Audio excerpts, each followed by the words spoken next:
시험 잘 보셨나요?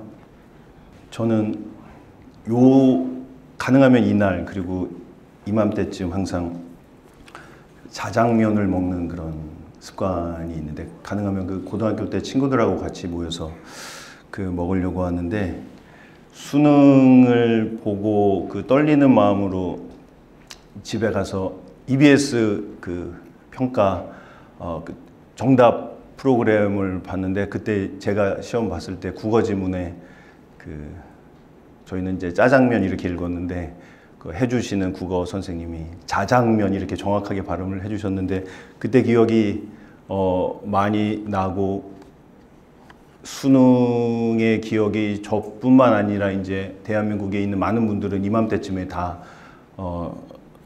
살아나는 그런 시즌인 것 같습니다. 그래서 이때쯤 되면 제가 주로 또 학교에 있기도 하고 만나는 학생들도 많이 있고, 그래서 수능 시즌이 되면 여러 가지 많은 생각들을 하게 되고, 우리나라의 어떤 교육, 학생들의 미래, 또 우리 현대, 서울, 또 대한민국의 현재 주소, 이런 것들에 대해서 많이 생각을 하게 되는 그런 날이었습니다.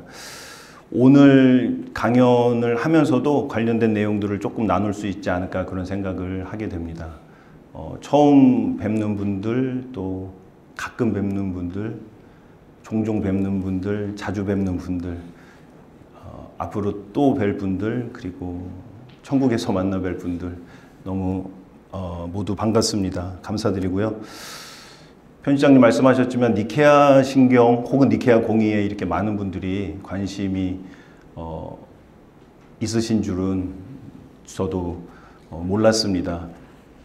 굉장히 날씨도 또 지금 가을이 아주 완연한 그런 시기이기도 한데, 함께 해주셔서 너무 감사를 드리고요. 제가 주위에서 좀 조언을 해주시는 분들이 계셨는데, 가능하면 좀 쉬운 말로, 쉬운 언어로 누구나 알아들을 수 있게 좀 거리에서 우리가 사용하는 용어로 했으면 좋겠다, 그런 이야기를, 아주 친절하고 초보적인 설명을 좀 해주셨으면 좋겠다, 그런 이야기도 또 하셨고, 또 어떤 분들께서는 굉장히 아주 전문적인 지식과 식견을 가지신 분들도 많이 계실 것이다, 그런 이야기도 하셔서 이 두 가지를 동시에 만족시키는 것은 불가능하겠구나, 이제 그런 생각을 저 스스로 좀 했습니다. 하지만 신학적인 지식이 높고 낮거나 적고 많거나 하는 것이 중요하다는 생각보다는, 우리가 이 니케아 신경 혹은 니케아 공의회라고 하는 사건을 이 시간에, 굉장히 짧은 시간이지만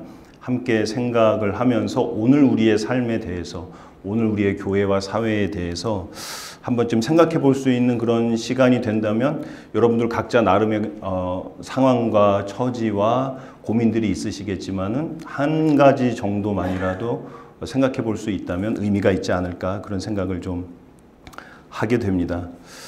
저는 사실은 니케아 신경을 굉장히 직접 예배의 맥락에서 낭독하고 낭송하고, 때로는 가끔은 노래를 하는 그런 교회에 출석을 하고 있습니다. 그래서 일주일에 한 번은 거의 니케아 신경을 예배 현장에서 이렇게 하게 돼요.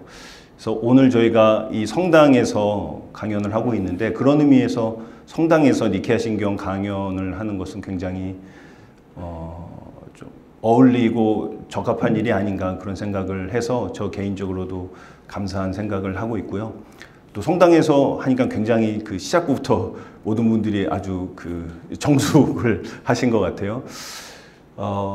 작년부터 해서 니케아 신경과 관련된 여러 학술대회, 국내와 해외의 학술대회에 참석을 해서 굉장히 많이 배우고 있고, 또 많은 사실은 놀라움과 충격을 받고 있습니다. 제가 이제 리스트를 일부만 해봤는데, 사실 거의 이렇게 몇 장이 금방 넘어갈 정도로 많은 학술대회, 예배, 회합이 개신교, 가톨릭, 정교회 포함해서 전 세계적으로 많이 열리고 있고, 또 이제 우리나라에서도 조금 열리고 있고, 아마 오늘 저희 이 자리가 어쩌면 우리나라에서 열리는 니케아 신경과 관련된 행사에 글쎄요, 마지막일 수도 있고 아닐 수도 있을 것 같은데, 그런 의미에서 굉장히 개인적으로도 아주 뜻깊은 시간을 보내고 있습니다. 니케아 신경 1700주년이라고 하는 시간을 배우고 또 발표하고 듣고 교류하는 그런 시간으로 갖고 있고, 오늘 근데 이 자리가 특별히 저에게 아주 뜻깊고 의미 있는 자리라는 생각을 준비하면서 많이 하게 되었습니다. 저는 사실은 역사학자는 아니고 또 교회사학자도 아니고 그렇다고 교부학자도 아니고 어떻게 보면 교의학자라고도 말할 수가 없습니다. 그러니까 니케아 신경이나 공의회를 다루는 가장 전문가라고 하는 사람들이 요 앞에 네 부류의 사람일 텐데, 저는 이제 스스로를 조직신학자 이렇게 이야기를 하고 있고, 제가 니케아 신경과 관련된 학술대회에서 발표한 내용들도 사실 엄밀한 의미의 니케아 신경이나 공의회에 대한 역사적 사실을 문헌에 근거해서 다루는 거라기보다는 니케아 신경의 신학적인 의미를 오늘날 우리의 상황 안에서 어떻게 다시 회복하고 재해석할 수 있을까라고 하는 지점으로 발표를 하고 있고, 이제 내년에 그 연구 결과가 공식적으로 발표가 될 예정입니다. 그래서 오늘 나눌 내용들도 뭐 역사적인 이야기 또 어떤 문헌과 관련된 인물에 대한 이야기들이 있겠지만, 제가 조직신학자의 입장에서 말씀을 드리고 있다는 점을 미리 한번 나누고 싶고요. 제가 이것을 준비하면서 이제 저의 머릿속에 떠오른 어떤 상상의 청중들, 독자들 뭐 생각을 해봤는데, 교회 신자분들도 계시고 또 학교에서 만나는 학생분들도 계시고, 학생 중에서는 학부 학생들도 계시고, 또 우리 대학원 학생들도 계시고, 성직 후보자, 성공의 성직 후보자분들도 계시고, 또 여러 곳에서 만난 많은 사람들을 이제 떠올리게 되었습니다. 교수님들도 계시고 목사님들도 계시고 많이 계시고, 또 어떤 면에서는 어린 시절의 저에게, 신앙으로서 고민을 하던 저에게, 또 신학을 처음 공부하고 또 성직의 길을 들어서는 저에게 하는 말일 수도 있겠다, 그런 생각을 하면서 이 강연을 준비를 했었고, 우리 현대 사회의 어떤 모습과 관련해서는 지금 제가 가장 많이 접하는 이제 용어, 우리 현대사회, 특히 종교와 관련된 현대사회에서 가장 많이 접하고 있는 용어는 이제 세 가지 정도로 제가 생각을 해봤는데, 하나는 탈종교화라고 하는 단어를 제가 굉장히 많이 듣고 있고, 또 하나는 이제 SBNR이라고 해서 Spiritual but not Religious에서 영적이지만 종교적이지는 않은 어떤 사람들에 대한 이야기를 많이 듣고 있고, 또 하나는 어떤 뭐 구구주의, 구구화되는 교회 신앙에 대한 이야기를 많이 듣고 있습니다. 이제 이러한 여러 가지 경험 속에서 오늘날 우리가 니케아 신경을 고민하고 다시 사유한다는 것은 어떤 의미일까라고 하는 지점들을 생각을 했습니다. 제가 여기에 대해서 다 일일이 말씀을 드릴 수가 없을 거고 모든 내용을 다 다룰 수는 없겠지만, 뭐 간접적으로 직접적으로 이런 내용들이 연결되지 않을까라고 하는 생각은 듭니다. 그래서 여러 사람들을 생각하고 또 지금 우리가 처해 있는 상황들을 생각을 하면서 니케아 신경, 니케아 공의회가 가지고 있는 좀 일단 기초적인 내용들을 먼저 간략하게 좀 이야기를 드리면서 강연을 시작했으면 좋겠습니다.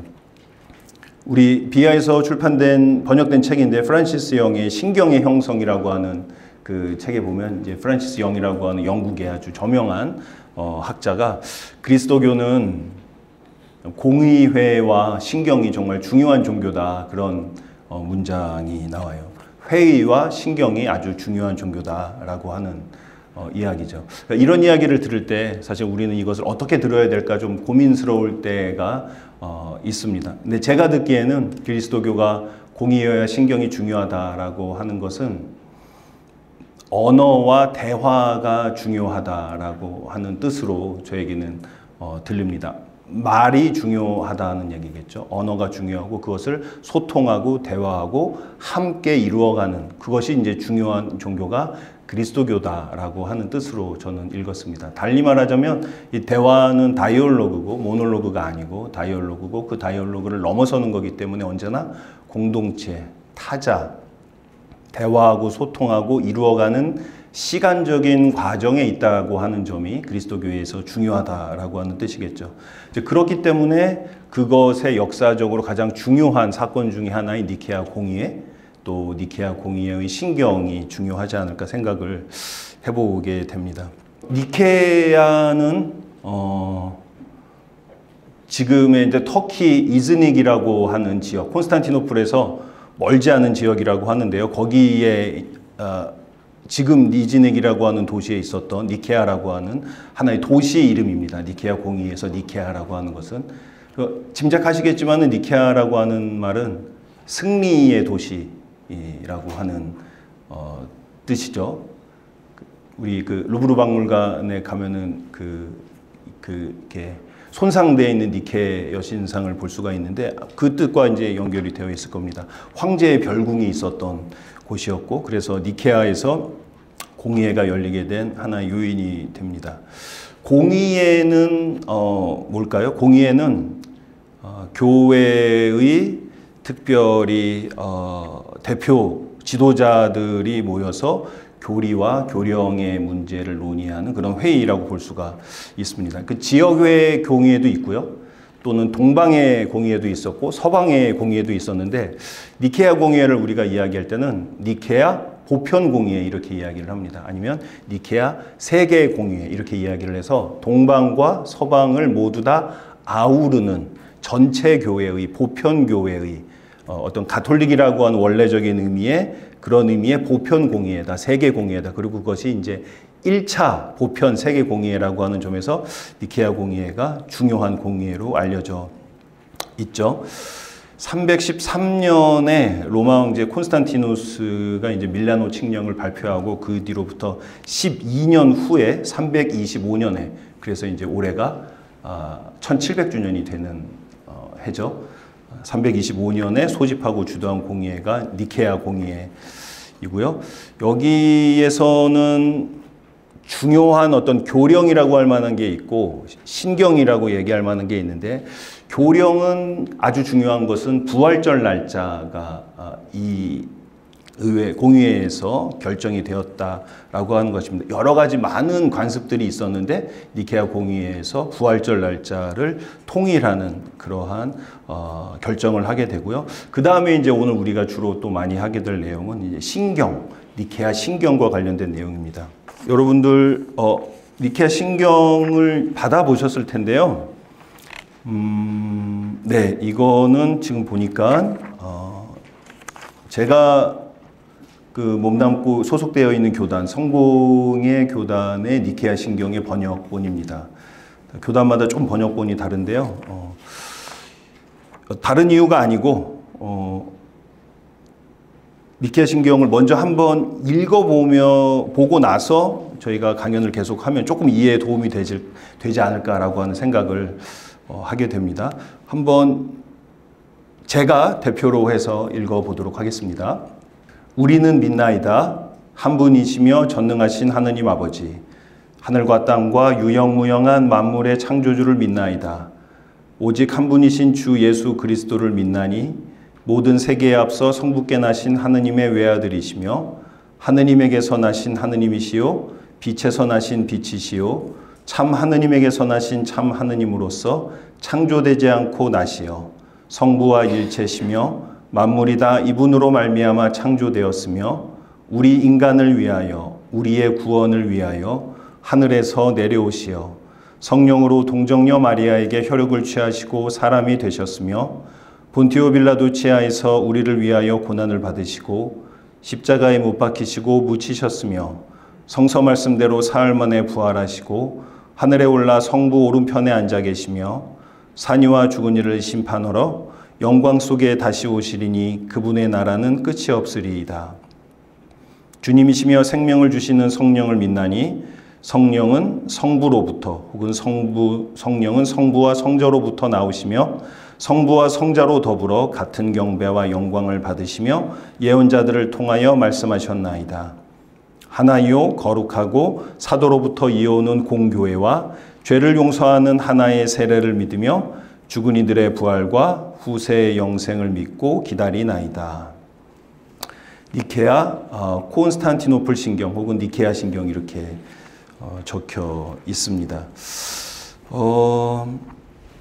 이 니케아 신경의 어떤 중심적인 인물들이 있는데요. 사실은 여러분들 지나치게 열심히 공부하시다 보면은 이 사건이 굉장히 지나치게 복잡하다라고 하는 것을 이제 느끼시게 될 겁니다. 너무 등장인물들도 많고요. 굉장히 많은 이야기들이 오랜 역사 속에서 이루어지는데 우리가 보통 이야기할 때는 아리우스라고 하는 인물과 아타나시우스라고 하는 인물이 이제 메인 캐릭터라고 말씀을 드릴 수가 있을 것 같아요. 그 중에서도 이 신경에서 가장 중요한 논쟁이 되었던 그 뒤의 시간을 결정하는 문구가 여기 A4 용지에 나와 있는 번역본에서 보면 성부와 일체시며 호모우시온 투 파트리라고 하는 그 문장입니다. 호모우시온 투 파트리. 성부와 일체시며 이렇게 되어 있고요. 혹은 성부와 동일 본질이시며 이렇게 번역을 할 수 있습니다. 동일 본질 혹은 동일 실체 이렇게 번역을 할 수가 있겠죠. 바로 이 용어를 두고 아주 오랫동안 교회 안에서 많은 논쟁들이 일어나게 됩니다. 그리고 이제 이 용어가 신경 안에 그리고 신경 이후에 확립되게 된 일에 가장 중요한 역할을 한 사람이 아타나시우스라고 하는 사람으로 알려져 있죠. 그래서 초창기에 가장 중요한 인물은 이제 아리우스와 아타나시우스라고 하는 사람이다라고 하는 건데 사실 아리우스와 아타나시우스를 뭐 정통과 이단이라고 하는 어떤 이분법적 도식으로 보기보다는 제가 오늘 강연하면서 로안 윌리엄스의 신학에 많이 의존을 해서 말씀을 드리려고 하는데 이분법적 도식이라기보다는 창조적인 신앙의 언어를 재해석하고 재구성하기 위한 대화의 상대로서 이해할 수 있는 그 길을 우리가 한번 생각을 해보고자 합니다. 그런데 이제 니케아 신경이 325년에 열렸다고 했는데 니케아 신경이 니케아 공의회라고 하는 이 325년에 열린 한 2달 정도 열린 이 공의회에서 완료된 신경은 사실은 아닙니다.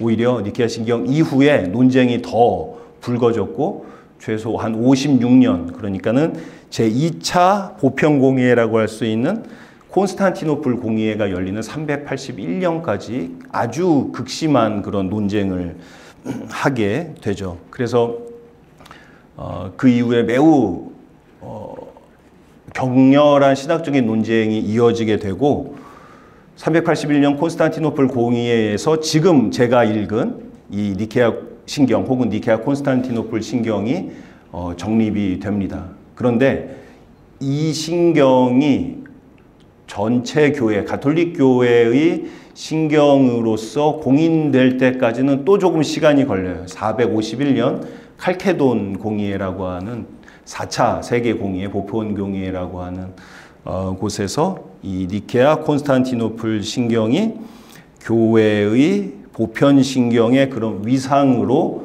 공식적으로 인정을 받게 됩니다. 그러니까 이것이 시작부터 형성 그리고 마지막에 그 위상을 인정받게 되기까지는 한 150년 정도의 시간이 걸린 셈이죠. 몇 세대가 사실은 지나고 나서 일어난 일입니다. 그래서 오늘 우리가 니케아 신경 1700주년 이렇게 이야기를 하고 있는데 정확히 얘기하면은 니케아 신경의 공식적인 시작을 기념하는 1700 이렇게 이야기를 할 수가 있는 거겠죠.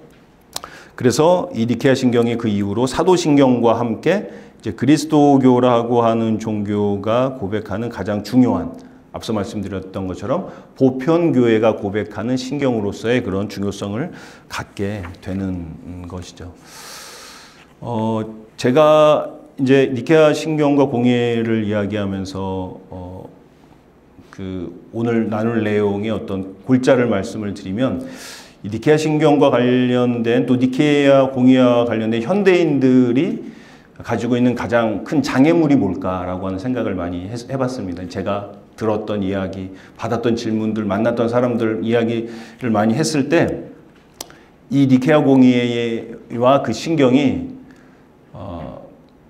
로마 제국 안에서 일어난 사건이라고 하는 점들이 많은 분들에게 가장 큰 어려움으로 다가오고 있다라고 하는 것을 알게 됐어요. 다시 말해서 이것이 제국의 권력에 의해서 공인되고 혹은 더 나아가서 제국의 통일을 위해서 요청된 신경 혹은 그런 언어 아닌가라고 하는 그 어떤 의심의 해석학이라고 얘기를 할 수 있겠는데 그것이 가장 큰 걸림돌 혹은 장애물이라고 볼 수 있겠습니다. 니케아 신경을 고백하는 교단이나 혹은 그렇지 않은 교단이나 많은 또 사람들이 이런 생각을 하고 있습니다. 또 하나는 왜 우리는 여전히 1700년 전의 언어를 고백하고 있는가? 물론 사실 생각해 보면 뭐 성서는 그보다 훨씬 더 오래된 언어이죠. 그러니까 그리스도교인들은 여기 계신 분들이 다 그리스도교인들이신지 아니신지는 모르겠지만 사실 굉장히 좀 특별한 종류의 인간이라고 할 수가 있습니다. 아주 오래된 언어들, 아주 구체적으로 역사적인 사건들을 지금 여기에서도 늘 듣고 고백하고 해석하고 고민하고 대화하는 그런 사람들이 사실은 그리스도교인이라고 할 수가 있겠죠. 그럼에도 불구하고 우리는 왜 현재 지금 우리 눈앞에 보이는 여러 가지 많은 사건들, 현상들에만 주의를 기울이지 않고 왜 우리는 현재에만 살지 않고 그리스도교인들은 과거 안에서 미래를 바라보면서 현재를 살아가는가라고 하는 어떤 그 시간의 실존적인 방식을 생각을 해봐야 하지 않을까 합니다. 그러면서 이제 질문을 좀 던져봤어요. 니케아와 여기 서울이니까 서울은 무슨 관계인가? 아주 오래된 질문인데 예루살렘과 아테네는 무슨 관계인가라고 테르툴리아누스라고 하는 교부가 물었었죠. 예루살렘이라고 하는 그 예수 그리스도의 복음이 아테네라고 하는 그 그리스의 정신과 어떤 관계인가라고 하는 질문인데 비슷하게 니케아와 서울은 무슨 관계인가? 이렇게 질문을 해볼 수 있지 않을까 생각합니다. 서울은 여러분들에게 어떤 곳일까? 우리가 살고 있는 이곳은 어디일까라는 생각을 좀 해보게 됐습니다. 아마 이제 세계에서 가장 빠른 속도로 앞으로 내달리면서 어쩌면 소중한 것들을 과거의 유물로 뒤에 남겨두는데 가장 빠른 사회가 아닐까 그런 생각을 해보게 됩니다. 그 서울 자가 대기업 부장님의 회사가 그 기가망을 까는 회사라고 하는 점이 저는 좀 의미가 있다고 생각을 해요. 속도라고 하는 거죠. 누구보다 빠른 속도로 앞으로 나아가고자 하는 사회가 우리 한국 사회이고 또 이곳 서울이 아닐까라는 생각을 하게 됩니다. 그러니까 우리의 삶이 또 굉장히 편의성과 효율성을 극대화하는 사회에 사실은 살고 있고 거기에 많이 길들여져 있는 것도 사실입니다. 또 그런 면에서 우리가 과학기술의 사회에 살고 있죠. 근대 과학주의가 과학이 설명할 수 없고 조명할 수 없는 것들의 여지를 남겨두지 않고 이러한 사회에서 우리는 어떻게 아까 고백했던 것처럼 하늘과 땅과 유영무영한 만물의 창조를 고백할 수 있는가라고 하는 질문을 던지게 됩니다. 또 어떻게 이런 과학주의의 사회에서 인간이신 존재가 또한 본질이 하느님과 같다고 고백할 수 있는가라고 이야기를 할 수 있겠죠.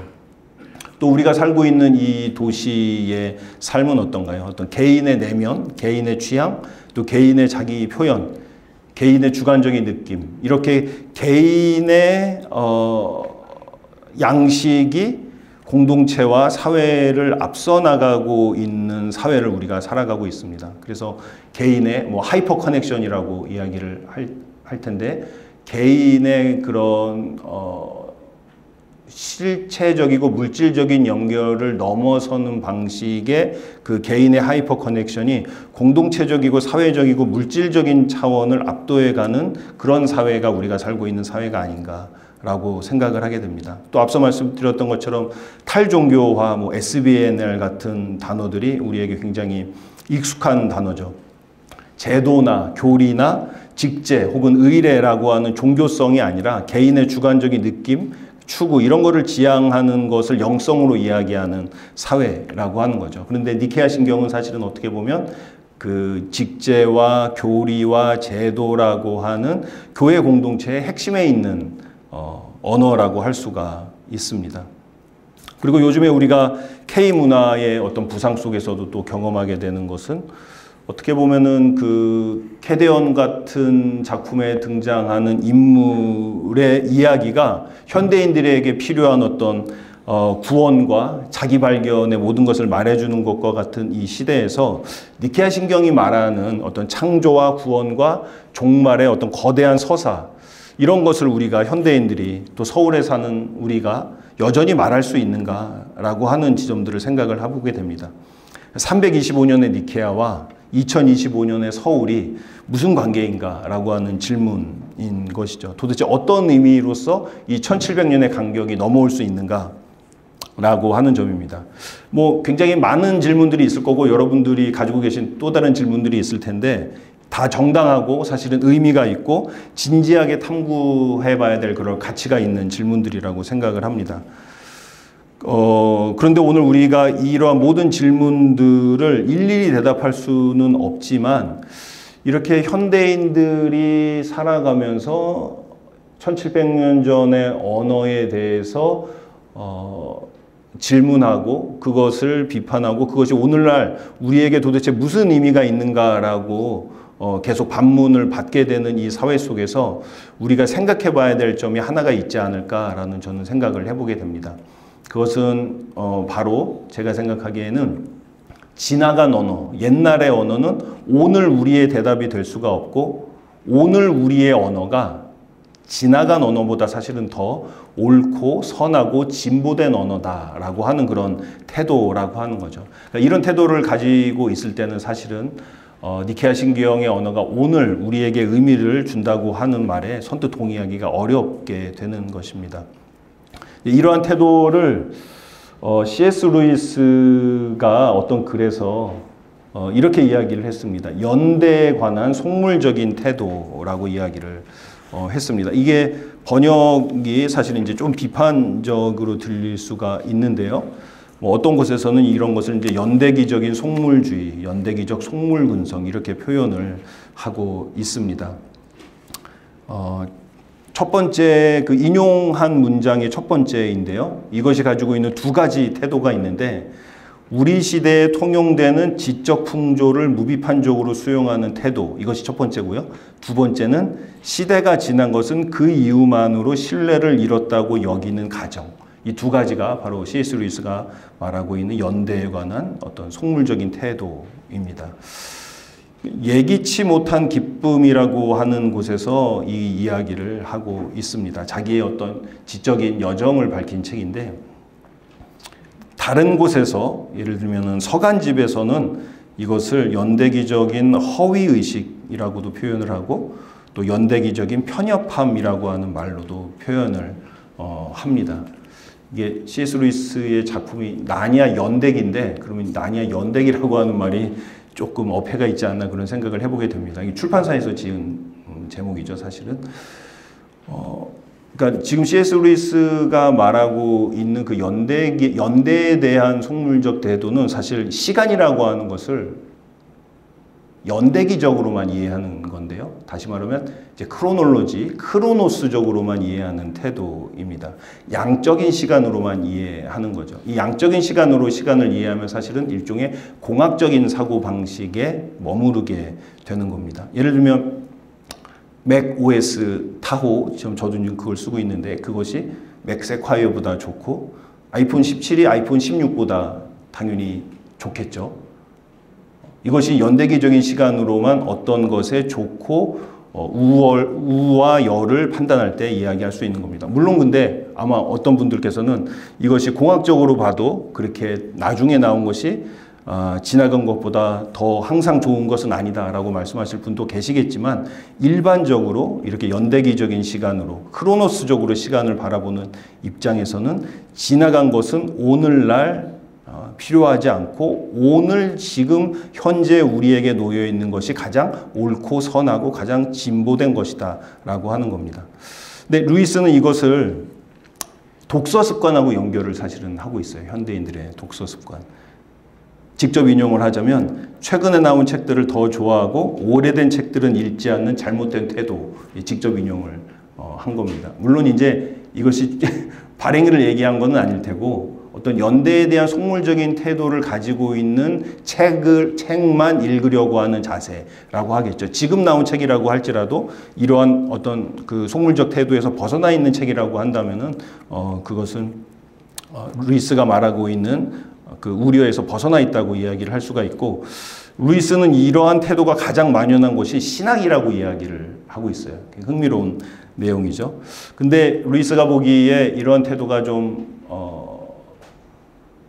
걱정스러운 이유는, 교육자로서 걱정스러운 이유는, 이러한 책들은 많은 경우에 그 시대가 가지고 있는 특징적인 오류에 빠져 있다라고 하는 사실을 스스로 알아차리기가 어렵다라고 하는 겁니다. 그 책 자체가 그 시대, 당대의 시대적인 특징적인 오류에 빠져 있고, 그리고 이 책을 읽는 독자들조차 동시대에 살고 있기 때문에 그 오류를 잡아내기가 어렵다라고 하는 거죠. 다시 말하자면은 시간의 흐름, 그 시간의 연속된 과정 속에서 검증되지 않은 책들이라고 하는 겁니다. 근데 이제 루이스가 이 이야기를 어디서 하느냐라고 하는 것이 중요할 텐데, 바로 니케아 신경의 주인공 중에 한 명인 아타나시우스가 저술한 말씀의 육화에 관하여, 혹은 우리나라에는 말씀의 성육신에 관하여라고 하는 책으로 번역이 되어 있는데요. 이 책의 영어 번역본 서문에서 이 이야기를 하고 있습니다. 다시 말하자면 루이스는 아타나시우스의 말씀의 성육신에 관하여라고 하는 책, 니케아 공의회가 일어나기 한 7년 전에 저술된 것으로 추정되는 이 책이 오늘날 우리가 가지고 있는 연대에 대한 속물적인 태도를 벗어나서 시대 안에서 검증되고 논박되고 지지되고 마침내 인류 문화의 보편적인 유산으로 받아들여진 그러한 방식으로 사유하는 법을 말해주는 책, 그리고 그 책을 우리가 지금 다시 읽어야 될 필요가 있다라고 주장을 하고 있습니다. 굉장히 얇은 책이고요. 여러분들 겨울 휴가 때 한번 그 리딩 리스트에 한번 넣어보시면 좋지 않을까 생각을 합니다. 언뜻 생각하면은 교부 아타나시우스가 쓴 책이니까는 긴 수염을 기른 노인이 쓴 책으로 생각할 수 있는데, 사실은 아타나시우스가 이 책을 쓴 당시가 318년경이 맞다면은 한 20살 정도에 쓴 책입니다. 청년 아타나시우스가 쓴 책이죠. 그리고 여기에 등장하는 글 중에 54절에 등장하는 문장이 가장 유명한데요. 하느님의 말씀이 인간이 되신 것은 인간이 하느님처럼 되도록 하기 위함이다 라고 하는 이 문장이 가장 중요하다고 말씀드릴 수가 있고, 이 문장이 사실은 동일 본질이라고 하는 니케아 신경의 언어가 가지고 있는 그 핵심입니다. 하느님이 인간이 되신 것은 인간이 하느님처럼 되도록 하기 위함이었다. 성육신은 곧 신격화 혹은 육화하신 것은 곧 인간의 신화를 위한 것이었다. 이 성육신과 신격화 혹은 육화와 신화, 신화는 어떤 그 미스를 이야기하는 게 아니라 그 신격화라고 하는 그 뜻입니다. 그래서 하느님의 말씀이 육신이 되신 것, 그리고 인간이 하느님처럼 되는 것, 육화와 신화의 이 운동이 가능하도록 하는 것을 말하는 것이 바로 예수가 하느님과 성자가 성부와 동일 본질이다라고 하는 니케아 신경의 뜻이다라고 하는 거죠. 근데 이제 청년 아타나시우스는 사실은 이 사상을 죽을 때까지 놓지를 않았습니다. 놀라운 일인데요. 니케아 공의회가 끝나고 30년이 지나고 나서 아타나시우스는 그때 유배 중에 있었는데 유배 과정에서 많은 저술을 합니다. 아리우스 논박, 안토니우스의 생애, 공의회, 안티오키아 신경집 이런 책들을 쓰면서 처음에 자신이 청년 때 썼던 그 이야기를 계속해서 발전시키는 저술을 하게 되고, 이 저술이 바로 니케아 신경이 오늘 우리에게 주어지게 된 그 결정적인 역할을 하게 됩니다. 이렇게 저술을 하면서 하느님의 말씀이 인간이 되신 것은 인간이 하느님처럼 되도록 하기 위함이다. 그렇기 때문에 하느님의 말씀이 인간이 되신 그분, 참 인간이시면서 참 하느님이신 바로 그분을 고백하는 것이 우리 구원의 핵심이다라고 하는 것을 평생토록 설득하고 대화하고 논쟁함으로써 니케아 신경의 이 신앙의 고백의 그 의미가 교회 안에 받아들여지게 된 것이죠. 유배 생활이 다 끝나고 나서 이제 알렉산드리아의 총대주교로 있을 때 이제 아타나시우스가 신약 성경 27권의 목록을 부활절 서신에서 제시를 하게 되고, 이것이 우리가 가지고 있는 신약 성경 27권의 첫 번째 목록에 나와 있는 그 리스트입니다. 아타나시우스가 결정적인 역할을 한 것이죠. 그러니까 아마 어떻게 본다면 니케아 신경을 형성하게 된 그 과정에서 교회가 발전시킨 교회의 신앙에 대한 내용이, 즉 전통이 바로 교회의 성경이 무엇인지를 결정하게 된 것과 이것이 별개가 아니다라고 하는 것이죠. 성경이 다 결정이 되어 있고 여기에 근거해서 어떤 신앙이 정립되었다라기보다는 신앙이 정립되는 과정 안에서 교회의 성경이 무엇인가, 정경이 무엇인가라고 하는 것이 같이 결정이 되었다라고 하는 점이 흥미로운 부분이라고 할 수가 있습니다. 그래서 아타나시우스는 동일본질이라고 하는 말을 통해서 팔레스타인의 먼지 가득한 시장을 걸어 다니던 그 사람, 그 청년 예수가 바로 인간의 얼굴로 드러나신 하느님이다라고 하는 확신을 가지고 있었습니다.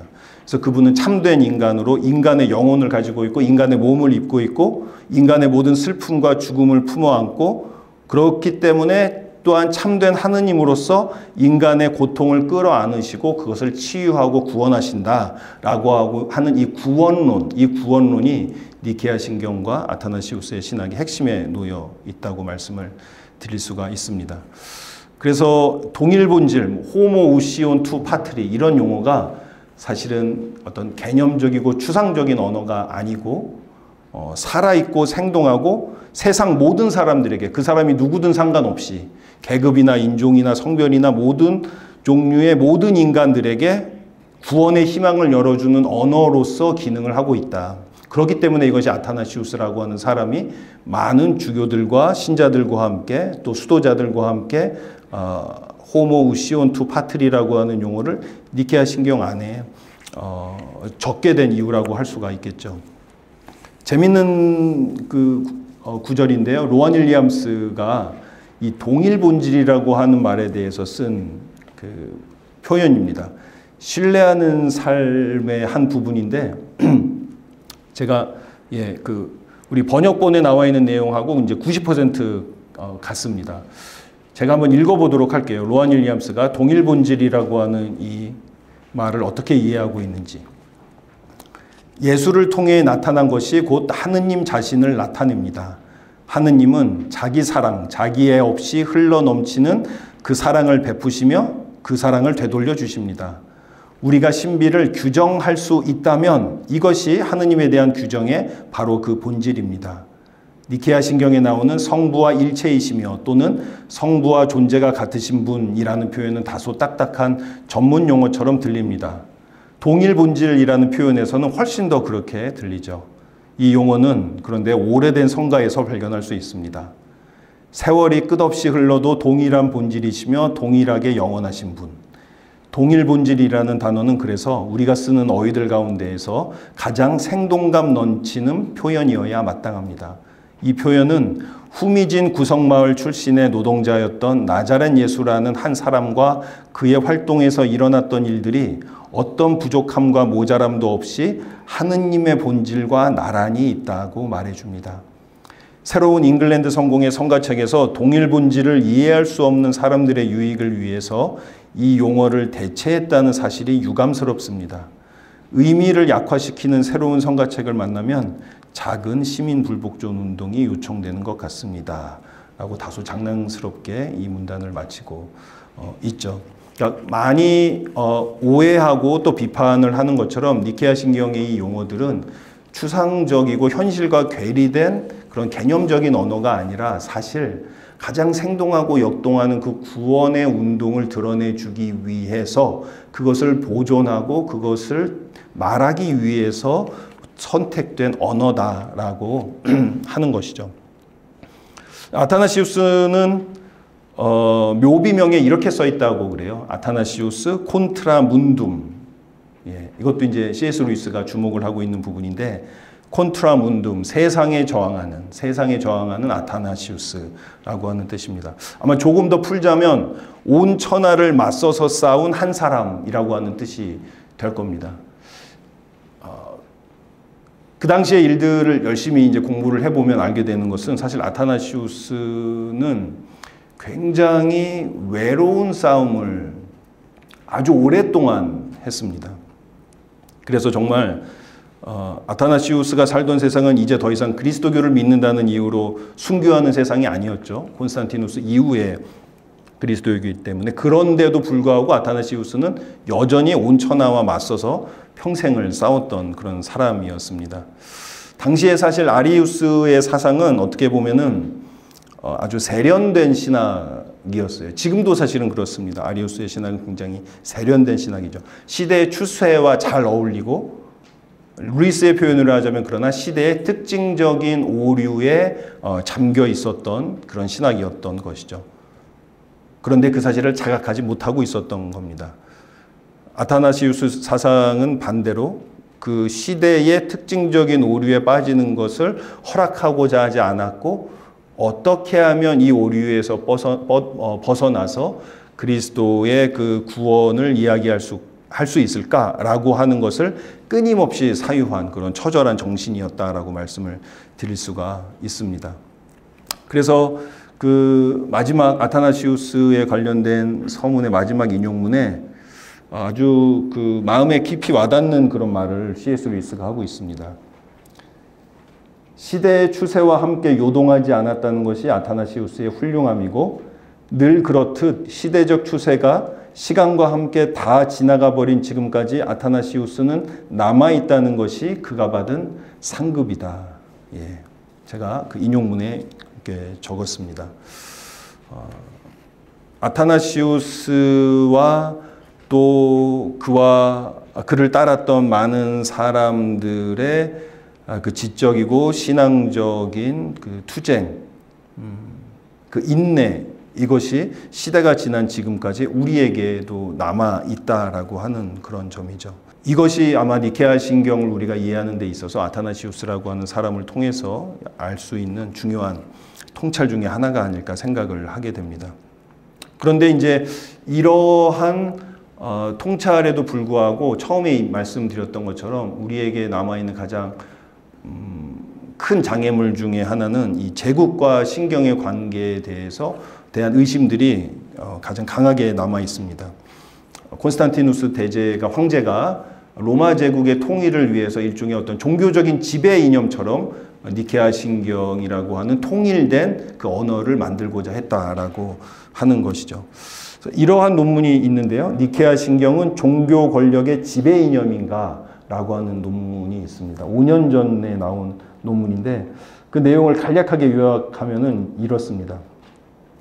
황제와 주교들의 동맹에 의해서 어떤 신권 통치 권력을 제국 전역에 제도화하고 또 이단이나 이교나 유대교를 법률과 행정으로 억압하는 종교적인 차원의 신학적인 차원의 지배 이념이 필요했고, 그것이 바로 이제 니케아 신경이다라고 하는 것이 이제 이 논문의 주장이고, 사실은 이제 또 더 나아가서는 이 니케아 신경 자체가 중요했던 거라기보다는 권력을 쟁취하기 위한 정치적 싸움의 도구에 니케아 신경은 지나지 않는다라고 주장을 하게 되기도 합니다. 그리고 이제 이렇게 권력 싸움에서 이기면 정통이 되고 권력 싸움에서 지면 이단이 되는 것이 니케아 공의회가 보여주고 있는 로마 제국 공의회의 속성이다라고 하는 것이고, 아타나시우스든 아리우스든 황제들의 비호하에 교회의 권력을 쟁취하는 것이 목적이었다라고 논문이 주장을 하고 있습니다. 또 더 나아가서는 이제 아타나시우스는 예수를 하느님과 동일 본질로 이야기함으로써 예수의 절대성, 초월성을 이야기하면서 예수의 인간적인 측면을 무시하고 경시했던 측면이 있지만, 오히려 반면에 아리우스는 인간 예수의 면모를 부각시킴으로 인해서 오히려 인간과 연대하는, 그래서 어떤 우리 한국의 신학에서는 민중신학이나 그런 해방신학의 경향과 더 잘 어울리는 측면이 존재하는 면에서는 아리우스의 신학이 오히려 더 인간을 위한 신학이 아닌가라고 주장을 하게 됩니다. 이제 그런 면에서 그러한 아리우스의 신학과 반대면에 있는 아타나시우스의 신학은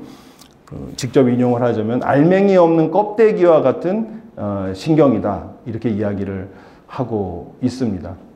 어떻게 보면 어떤 분들에게는 굉장히 좀 충격적으로 들릴 수도 있고 어떤 분들에게는 굉장히 자연스럽게 들릴 수도 있을 것 같은데요. 이러한 주장들이 우리가 사실은 자주 접할 수 있는 그런 주장이라고 말씀을 드릴 수가 있습니다. 그리고 이러한 주장들은 굉장히 좋은 의도를 갖고 있는 것은 분명합니다. 왜냐하면 어떤 국가 권력에 대한 강력한 저항을 촉구하는 그런 신앙을 발전시키고 싶은 우리 현대 신앙인들, 그리고 인간의 해방과 자유에 기여해야 한다라고 하는 그 신념, 그것들이 이제 아주 강력하게 드러나기 때문에 그렇습니다. 하지만 우리가 니케아 신경 혹은 니케아 공의회를 이처럼 제국의 권력에 환원시킬 수 있을 것인가 라고 하는 질문은 던져볼 수밖에 없는 질문이라고 말씀을 드릴 수가 있습니다. 좀 전에 말씀드린 아타나시우스의 삶이 보여주는 것처럼 사실은 아타나시우스의 삶 자체가 제국의 권력을 쟁취하고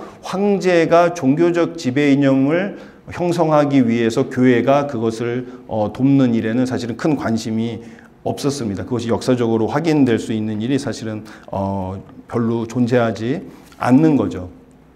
이제 로안 윌리엄스라고 하는 전 캔터베리 대주교 신학자가 사실은 아주 젊은 시절, 그러니까는 아타나시우스처럼 20대는 아니었지만은 한 30대 처음에 이제 신학자로서 삶을 시작할 때 가장 중요했던 질문이 바로 이러한 종류의 질문들이었습니다. 이 정통이라고 하는 것은 뭘까? 니케아 신경의 언어는 무엇일까? 아타나시우스의 그 뜻은 무엇일까? 왜냐하면은 이제 로안 윌리엄스가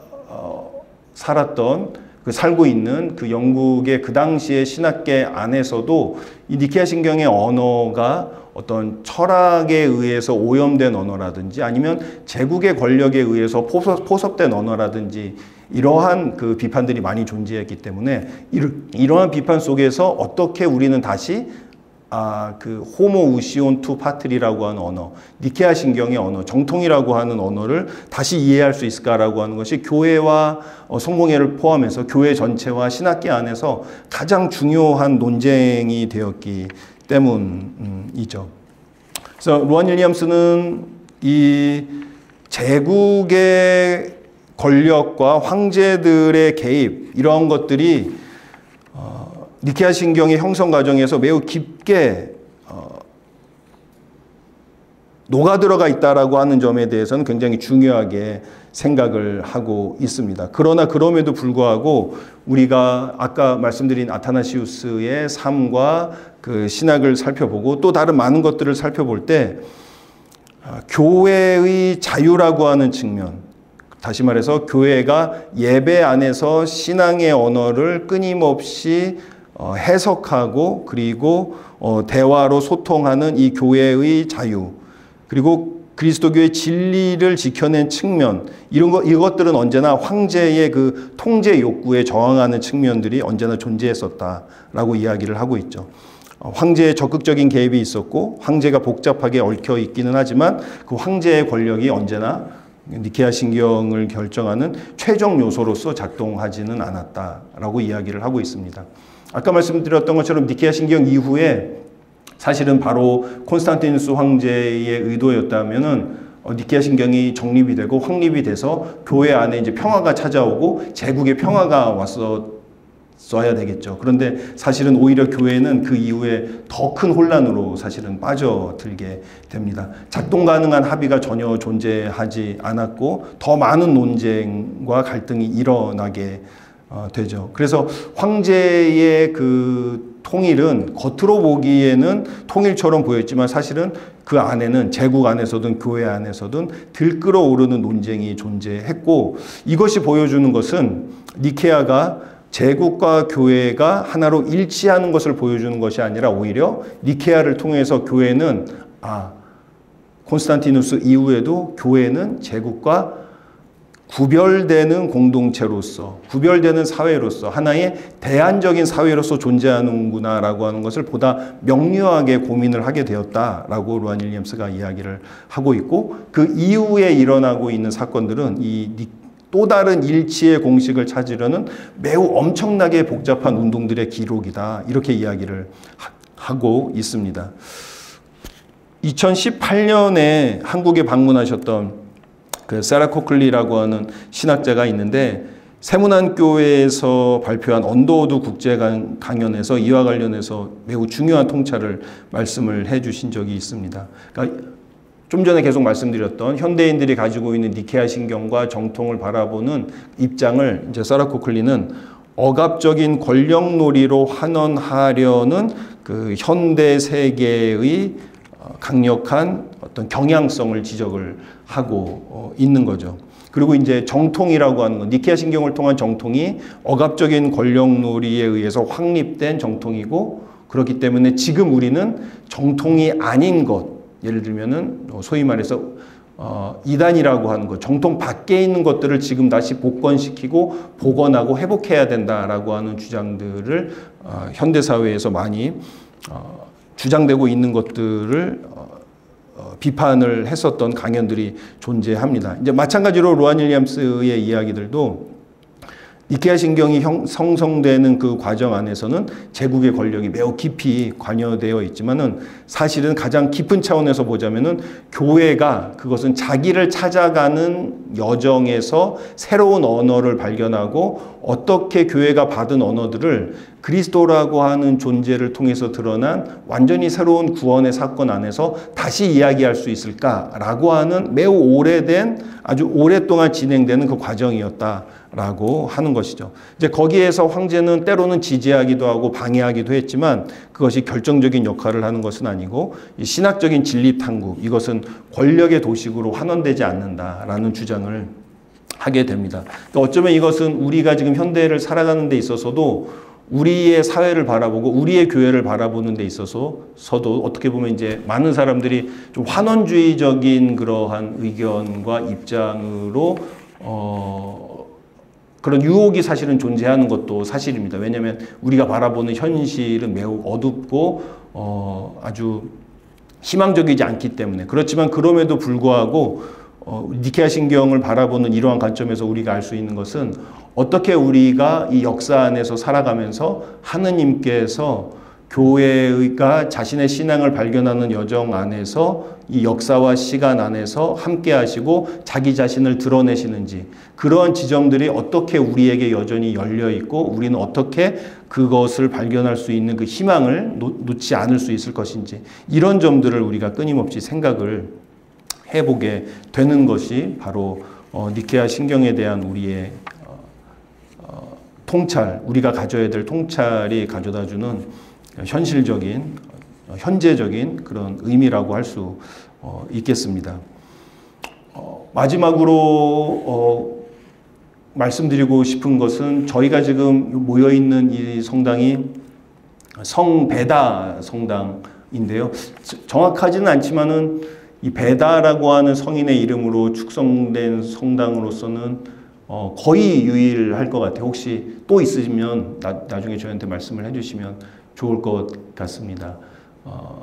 이분은 7세기에 그 잉글랜드의 성인이고, 굉장히 아주 교회에 큰 영향을 끼친 그런 사람입니다. 근데 이 성베다의 성당에서 우리가 니케아 신경에 대해서 이야기하는 것이 좀 재밌는 이유는 뭐냐면은, 잉글랜드 교회의 역사에서 니케아 공의에 대한 이야기를 문헌으로서 처음 확인되는 작품이 바로 이 베다가 작성한 브리튼 사람들의 교회사, 혹은 우리나라에는 영국민의 교회사라고 하는 제목으로 번역이 되어 있는데요. 영국에 대한 최초의 역사서로도 알려져 있고, 그래서 영국 최초의 역사가로서도 알려져 있는 사람이지만, 신학자이기도 하고 수사이기도 하고 과학자이기도 한 매우 훌륭한 그런 독특한 그런 사람입니다. 이 앞서 이제 니케아 신경에 대해서 이야기를 했다면은 니케아 공의회의 교령에 대한 이야기를 잠깐 드리고 좀 강연을 마치고자 하는데요.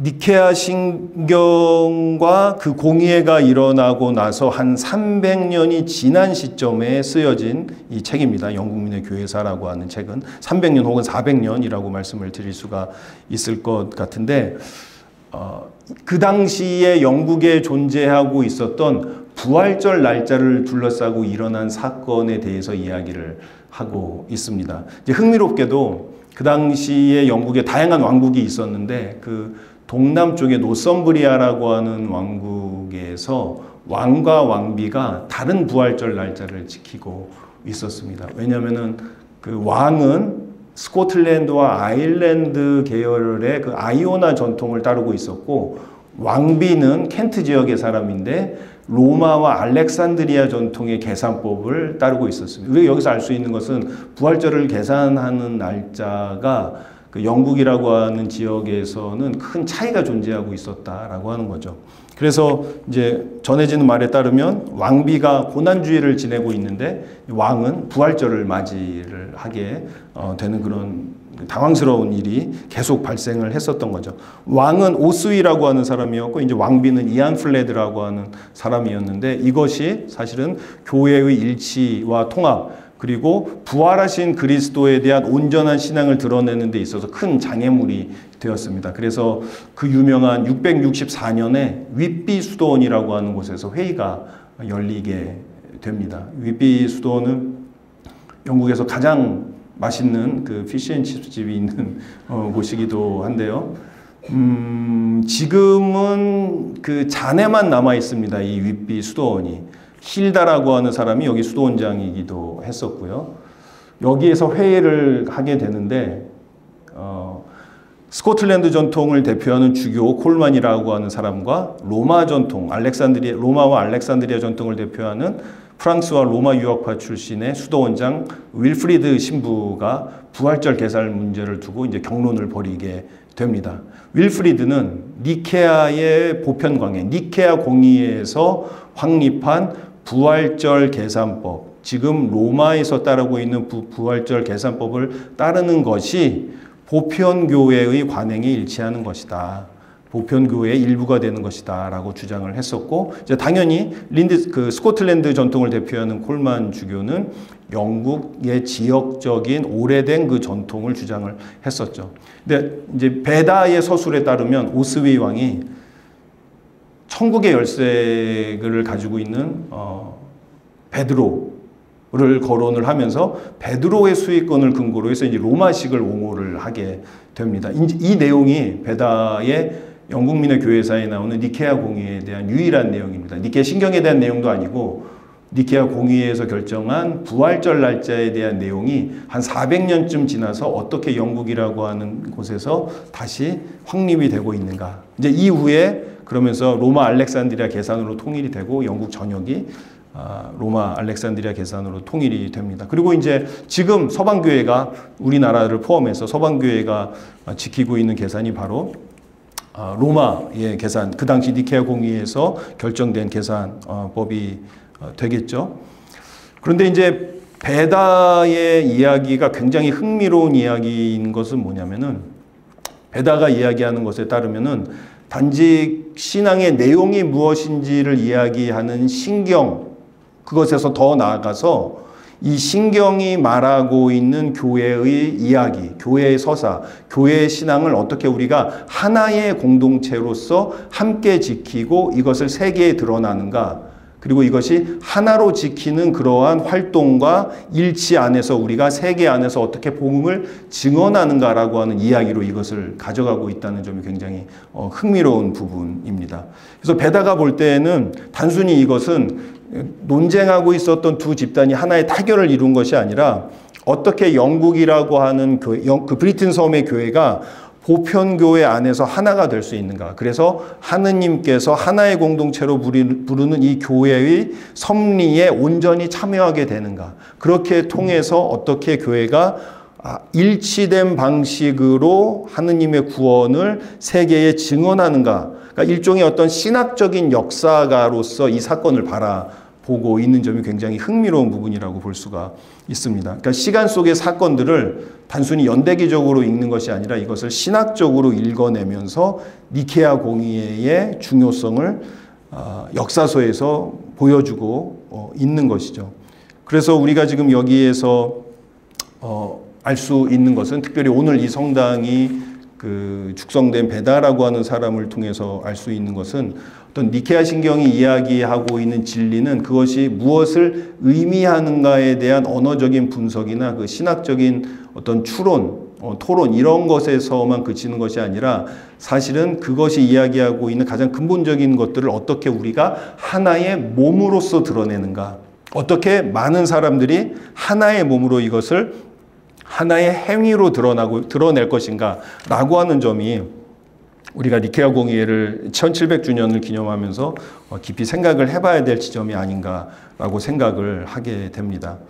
그러니까 니케아 공의회의 그 부활절 날짜의 준수는 사실은 어떻게 보면은 크로노스적인 연대기적인 시간이 카이로스적인, 다시 말해서 하느님의 섭리가 역사의 시간 속에서 드러나고 마침내 실현되는 하나의 사건으로 이제 읽었던 것이고, 그런 것이 드러날 때 교회는 부활하신 그리스도를 온전히 증언할 수 있고 그것을 통해서 교회의 선교가 세상 안에 온전하게 드러난다라고 하는 점입니다. 근데 사실은 이제 이러한 통찰들이 올해에 이제 흥미롭게도 이건 다른 이야기인데요. 정교회와 이제 그 서방교회와 동방교회는 이 사건 이제 한참 이후에 그 달력이 달라짐에 따라서 부활절 날짜가 달라졌죠. 근데 올해는 재미나게도 부활절 날짜가 한날에 이제 겹쳤습니다. 그래서 앞으로 교회의 일치의 사건을 계속해서 이어가는 데 있어서 어떻게 부활절 날짜를 함께 경축할 수 있을까? 부활절을 어떻게 함께 경축할 수 있을까가 지금 세계 교회가 가지고 있는 가장 중요한 현안 중에 하나라고 말씀을 드릴 수 있을 것 같고, 니케아 1700주년을 기념하고 또 올해 특별히 하나의 부활절을 맞이한 시간을 통해서 지금 전 세계의 교회가 앞으로 어떻게 한날의 부활절을 경축할 수 있을 것인가에 대한 연구를 굉장히 많이 하고 있다는 점이 또 우리가 생각해 봐야 될 그런 흥미로운 부분이다라고 생각을 하게 됩니다. 그래서 이제 결론적으로 말씀을 드리면 이제 앞서서 신경에 대해서 말씀을 드렸고 이제 어떤 교령에 대해서 부활절 날짜에 대해서 말씀을 드렸었는데, 이 아타나시우스의 신학과 그리고 교회가 부활절 날짜를 함께 경축하는 그 노력, 성베다의 사건에서 드러나는 그 노력에서 우리가 알 수 있는 것은 이 구원의 문법 그리고 예배의 언어, 이 안에 교회가 끊임없이 잠기고 이것을 통해서 계속해서 새로워지는 것, 이것이야말로 오늘날 어쩌면 우리가 처음의 질문으로 데려가서 니케아가 어떻게 서울에서도 여전히 의미가 있을 수 있는가라고 하는 질문에 대한 고전적이지만 우리가 다시 한번 돌아가야 될 대답이라고 생각을 하게 됩니다. 우리 사회가 지금 마주하고 있는 그 질문들, 우리 교회를 향한 사회의 비판들, 또 교회가 고백하지 않을 수 없는 그 교회의 잘못된 모습들,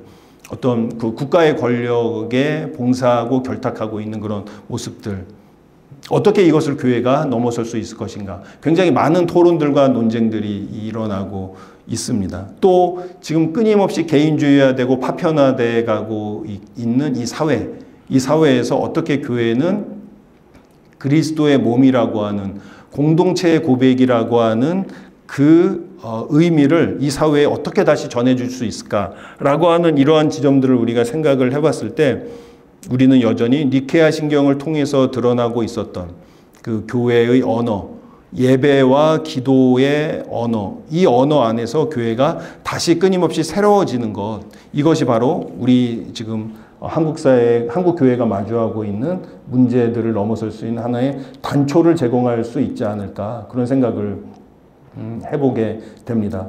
그러니까 말하자면 니케아 신경의 언어는 삼위일체 하느님 안에서 어떻게 이 세계의 역사가 섭리적으로 인도되고 있으며 하느님께서 어떻게 이 세계를 향한 당신의 구원의 의지를 예수 그리스도라고 하는 그 존재를 통해서 드러냈는지, 그리고 그 사건에 대해서 교회는 어떻게 반응하고 어떻게 예배하는지, 사실은 그 언어가 핵심에 있는 거라고 볼 수가 있습니다. 처음 말씀드렸던 것처럼 아타나시우스가 말하고자 했던 것은 바로 어떻게 육화가 모든 인류를 위한 구원이 될 수 있는가라고 하는 그 질문에 대한 답이었고, 흥미롭게도 이 구원이 어떻게 가능한가에 대한 언어 안에서 국가 권력에 저항하고 국가 권력에 넘어서고 국가 권력을 초월할 수 있는 그 힘이 예배와 구원의 언어를 벼려내고 세련하는 그 과정 속에서 드러났다라고 하는 점이죠.